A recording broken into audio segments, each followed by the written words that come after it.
કાઠી દરબાર થઈ માય કાંગલીનો ભેંસના પેટનો દેવાજભાઈ ખવડ માટે પણ યોગ્ય નથી. થોડી કાઢીએ છીએ, વચનો યોગ્ય નથી. આ બધા શબ્દો એકદમ ફેક્ટ વાત છે, ઉપજાવેલી વાત છે, એની પ્રૂફ પુરાવા દેવાની જરૂર નથી. એક તો હવારમાં બધા કલાકારો ભેગા બેઠા છે સમાજને. હું કહું છું બધા સમાજને કે કલાકારો દુનિયામાં આપ સૌ પડતા નહીં. આ સ્ટેજ માથે કલાકાર બકવાટ કરતો હોય તો એને ઉતારી દેજો સાહેબ. યોગ્ય કલાકાર સ્ટેજ માથે બેહાડ બસ. અને તમે બધા ખરાબ લાગશો.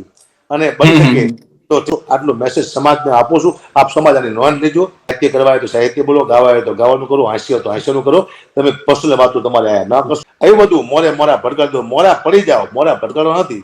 આને માને નાખીને મારી નાખવું, તોડી નાખવું. ડાયરાનું આયુષ્ય પૂરું થયું એવું મને લાગે છે. કારણ કે ડાયરાના પાયા ખોદી ગયા છે બંધ થવાના. હવે મોરા પડી જાઓ, એવા શાંત થઈ જાય. આમ મોરા ભડકાડવાની કઈ વાત જ નથી કે ખાલી આનંદ કરવા.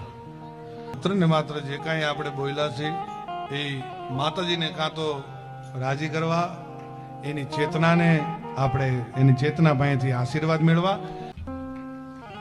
હનવાઈમાની બીજમાં એટલે કોઈ માથું લગાડતા નહીં. તમે મારા છો ને હું તમારો છું. માત્ર હુવાણ હુવાણ અને બોલો હનવાય માં. એટલે આ બધી જે હુવાણ હતી, નિખાલસ હુવાણ હતી, ન રાખતા કે ભાઈ જાણી જોઈને આમ કર્યું ના ના.